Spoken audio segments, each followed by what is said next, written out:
আধুনিক প্রযুক্তির বিশ্বে কম্পিউটার ব্যবহার অপরিহার্য।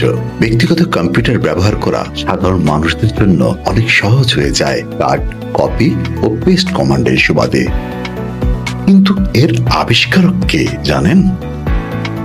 তার নাম ল্যারি টেসলার। তিনি ছিলেন কম্পিউটারের প্রথম যুগের কিংবদন্তি। 2020 সালের ফেব্রুয়ারিতে 74 বছর বয়সে মারা যান ল্যারি টেসলার।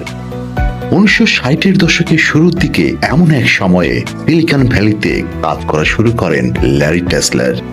তখন সিংহভাগ মানুষই কম্পিউটারের ব্যবহার করতে সক্ষম ছিলেন না। সেই সময় ব্যক্তিগত কম্পিউটার ব্যবহার সাধারণ মানুষদের জন্য অনেক সহজ হয়ে যায় তার আবিষ্কৃত কমান্ড, কাট, কপি ও পেস্টের কারণে। 1945 সালে নিউ ইয়র্কের ব্রঙ্কস এ জন্ম নেন ল্যারি টেসলার। তিনি ক্যালিফোর্নিয়ার স্ট্যানফোর্ড বিশ্ববিদ্যালয়ে পড়ালেখা করেছেন। স্নাতক শেষে তিনি ইউজার ইন্টারফেস ডিজাইনের বিশেষজ্ঞ হন, অর্থাৎ কম্পিউটার ব্যবস্থাকে ব্যবহারকারীদের জন্য আরো সহজ করার জন্য কাজ করতেন তিনি। দীর্ঘ কর্মজীবনে তিনি বেশ কয়েকটি শীর্ষস্থানীয় প্রযুক্তি প্রতিষ্ঠানে কাজ করেছেন। শুরুতে জেরক্স, প্যালো অ্যাল্টো রিসার্চ সেন্টারে কাজ করতেন তিনি।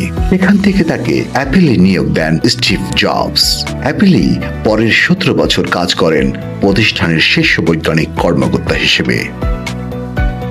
অ্যাপেল ছাড়ার পর তিনি শিক্ষা বিষয়ক একটি স্টার্টআপ তৈরি করেন এবং কিছু সময়ের জন্য ইয়াহু আর অ্যামাজনে কাজ করেন।